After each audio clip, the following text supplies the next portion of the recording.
एक एहसास के नए पार्ट की शुरुआत करने से पहले मैं आप सबसे निवेदन करना चाहूँगी कि अगर आप सबको मेरी कहानियाँ पसंद आ रही हैं तो आप मेरे चैनल को सबसे पहले सब्सक्राइब कीजिए। ज़्यादा देर न करते हुए मोहब्बत एक एहसास के अगले पार्ट की शुरुआत करते हैं।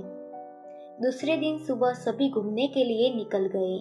एक गाड़ी में समर, ऋतिक, रिया, सौम्या और उनके दोनों बच्चे वीर और देव थे और दूसरी गाड़ी में ऋषभ, सौरभ, ध्वनि, रिति और अनन्या थे।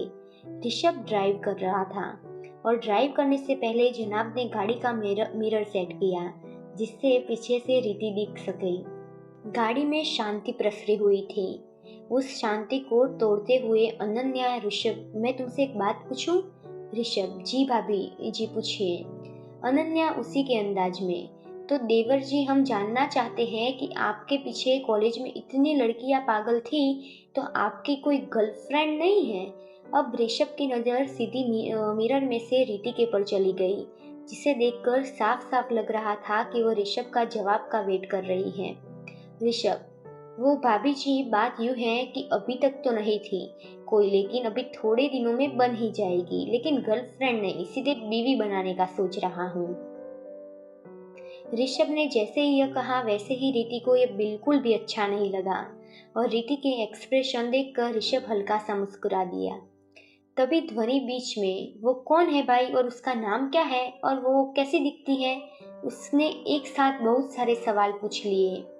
तभी सौरभ उसे रोकते हुए, बस अभी सांस ले ले और ऋष उससे शादी करेगा तो वो हमारे घर में ही आएगी, तो तब तू उससे मिल लेना। ध्वनि, क्या भैया आप भी? अच्छा ठीक है भाई, इतना तो बताइए कि वो दिखती कैसी है? ऋषभ, वो बहुत खूबसूरत है और वो जितनी शक्ल से खूबसूरत है उससे कहीं ज्यादा खूबसूरत वो दिल से है और वो चाहे कितनी भी तकलीफ में क्यों हो उसे अपने से ज्यादा दूसरों की फिक्र रहती है। तभी बीच में ध्वनि, वो रीति जितनी खूबसूरत है? यह सुनते ही सौरभ जो अभी पानी पी रहा था वो जोर जोर से खांसने लगा।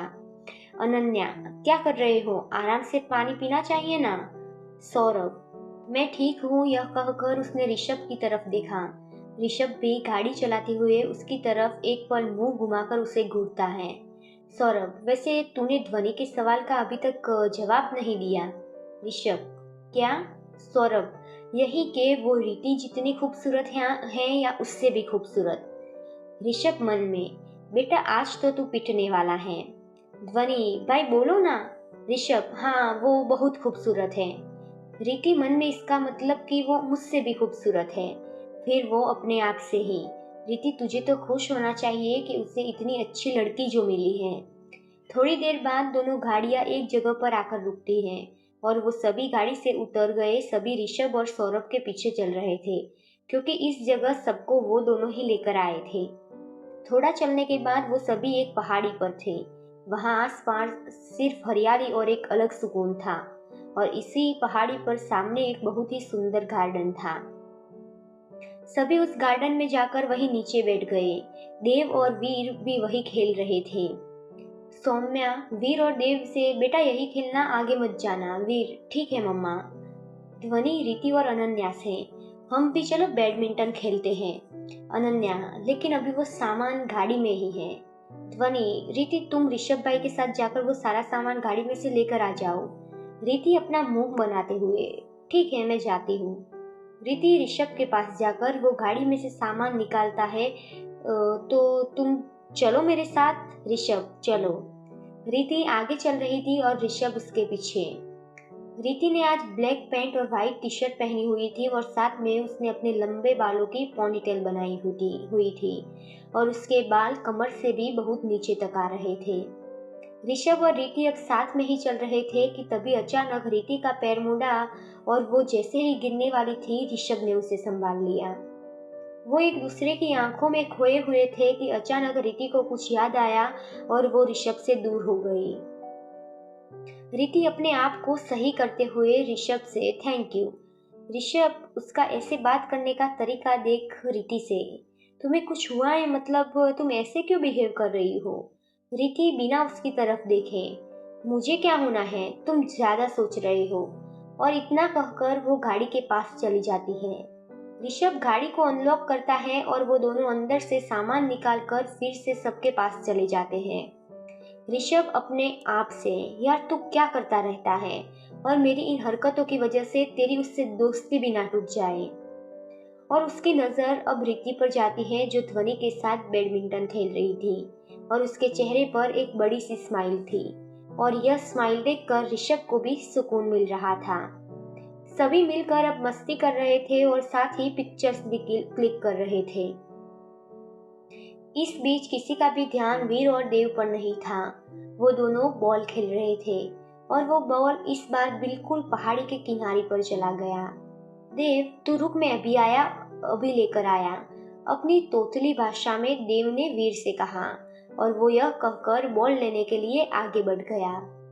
वो बॉल एकदम पहाड़ी के किनारे पर थी। देव धीरे धीरे आगे बढ़ रहा था और वो ऑलमोस्ट किनारे पर पहुंचने ही वाला था कि रीति की नजर उस तरफ गई और वो उसकी तरफ भागी। रीति को ऐसे भागते देख सबकी नजर उस पर चली गई और जैसे ही सबकी नजर उस तरफ गई, रिया के मुंह से चीख निकल गई और सभी देव की तरफ भागे। देव अब किनारे पर पहुंच चुका था। उसने झुक कर बॉल उठाया, लेकिन वो बॉल लेकर जैसे ही खड़ा हुआ उसका पैर फिसला और वो जैसे ही गिरने वाला था, रीति ने उसका हाथ पकड़ा और देव को दूसरी तरफ कर दिया।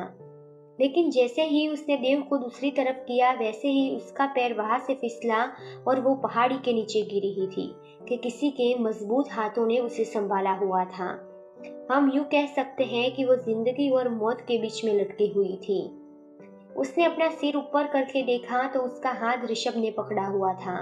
ऋषभ और रीति दोनों की आंखों से आंसू बह रहे थे।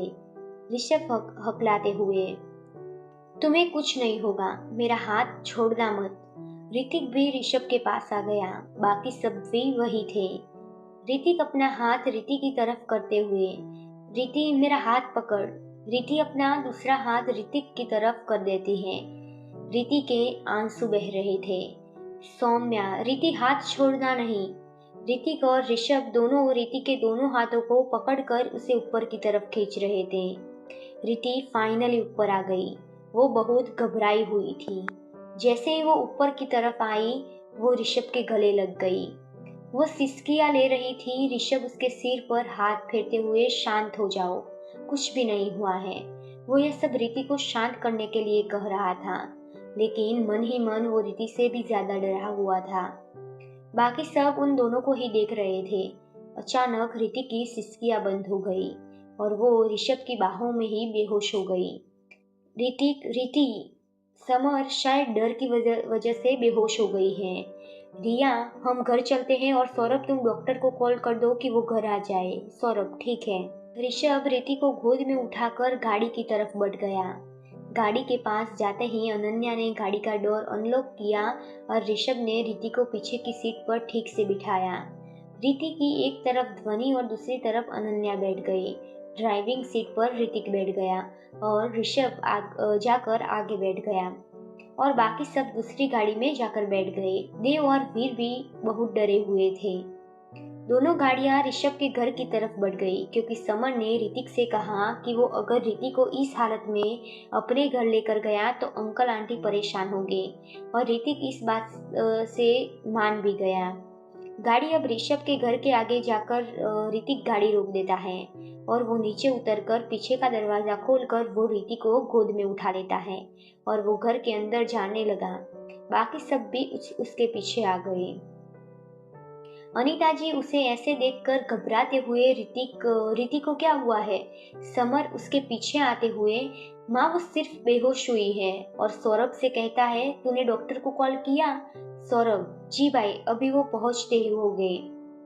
ध्वनि ऋतिक के पास जाते हुए, भाई आप रीति को मेरे कमरे में ले लो। ऋतिक रीति को लेकर उसके कमरे में जाकर लेटा देता है। डॉक्टर भी थोड़ी देर में वहां आ जाते हैं। वो रीति को इंजेक्शन लगा देते हुए और कहते हैं कि 1 घंटे में उसे होश आ जाएगा। रीति के पास ध्वनि रुकती है और बाकी सब बाहर चले जाते हैं। सभी हॉल में बैठे हुए थे। रिया, अगर आज रीति नहीं होती तो ऋतिक, रिया, रीति भी ठीक है और देव भी, तो हमें यह बातें नहीं सोचनी चाहिए। ऋषभ अपने कमरे में बैठा हुआ था। उसे रीति का वो रोता हुआ चेहरा बार बार याद आ रहा था।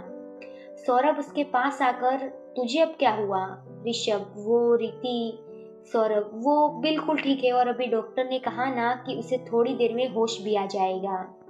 ऋषभ, सौरभ, अगर उसे कुछ हो जाता ना तो मैं उसका इतना बोलना था कि सौरभ उसे बीच में रोकते हुए, उसे कुछ हुआ तो नहीं है ना, तो फिर बुरा क्यों सोचना?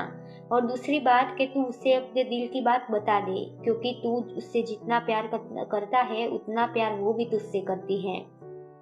ऋषभ, हाँ तू सही बोल रहा है, मुझे उसे बता देना चाहिए। वो दोनों ऐसे बात कर ही रहे थे कि तभी ध्वनि की आवाज आई। वो ऋतिक को आवाज दे रही थी। ध्वनि, ऋतिक भाई, ऋतिक को होश आ गया है। उसकी आवाज सुनकर सभी ध्वनि के कमरे में चले गए। सभी ने रीति से बात की और रिया ने तो रीति को अपने गले लगा लिया। रिया, थैंक यू सो मच रीति, अगर आज तुम नहीं होती तो देव के साथ न जाने क्या हो जाता। रीति, इसमें थैंक यू की कोई ज़रूरत नहीं है। अगर मेरी जगह देव को कोई भी वहाँ देखता तो वो भी वही करता जो मैंने किया। ऋतिक उसका हाथ पकड़कर उसके पास ही बैठा हुआ था। वो रीति को गले लगाकर उसके सिर को चूम लेता है। ऋतिक, अब रीति को भी होश आ गया है और वो अब पहले से बेहतर है, तो अब हमें घर चलना चाहिए। समर, मैंने आंटी को कॉल कर दिया है और उन्हें यह भी कह दिया है कि तुम लोग डिनर करने के बाद घर जा रहे हो। ऋतिक, ध्वनि, लेकिन कुछ नहीं भाई, आप सब डिनर करके ही जाना, तब तक मैं रीति से बातें करती हूँ। ऋतिक, ठीक है। और थोड़ी देर रीति से सब बात करते हैं और बाकी सब बाहर चले जाते हैं। अब रीति के पास सौरभ, ऋषभ और ध्वनि बैठे हुए थे। तभी सौरभ ध्वनि से, ध्वनि चल मुझे तुझसे कुछ काम है। ध्वनि, लेकिन भाई अभी रीति यहाँ अकेली है। सौरभ, अकेली कहाँ है? ऋषभ है ना, तू चल, मुझे काम है कुछ जरूरी। ध्वनि, ठीक है चलो। ध्वनि कमरे से पहले बाहर जाती है और सौरभ कमरे से बाहर जाते हुए ऋषभ को रीति को सब कुछ बताने का इशारा करता है और वो भी कमरे से बाहर निकल जाता है। अब कमरे में ऋषभ और रीति दोनों अकेले थे। आगे कहानी में क्या होगा ये जानने के लिए सुनते रहिए मोहब्बत एक एहसास, मेरे यानी कि साकिरा के साथ। शुक्रिया।